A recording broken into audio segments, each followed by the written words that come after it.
Кой може да подава сигнали за деца в риск? На практика всеки, комуто стане известно, че дете е в риск, е длъжен да подаде такъв сигнал. Има го изрично разписано в закона.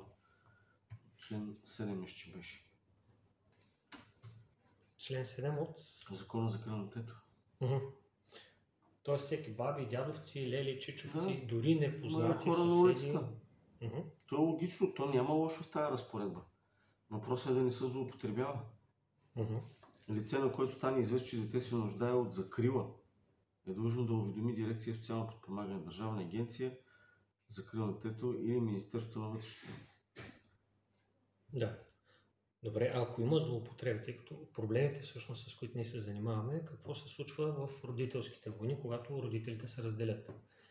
И тогава започват изключително много фалшиви сигнали към институциите.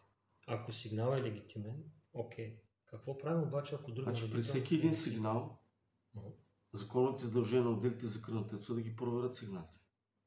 Докато не го провериш, няма как да знаеш дали е основателен или не е основателен. И когато защитаваш висшия интерес на дете, който е висше благо на едно общество, трябва да бъдеш много внимателен как си вършиш работа. Тоест ти трябва да провериш сигнала и законът задължава.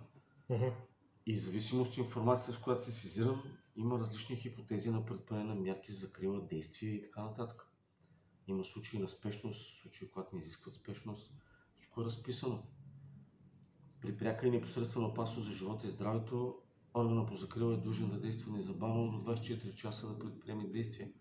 Ако обаче сигнала не касае пряка и непосредствена опасност, каквото е примерно родителското отчуждение, говорейки за родителските конфликти или каквото е отчуждителното поведение, или каквото е ограничаването на дете от контакт с другия родител, тогава срока е 10 дневни за отработване сигнала, до месец трябва да се произнесат с анализ и оценка на придобитата информация.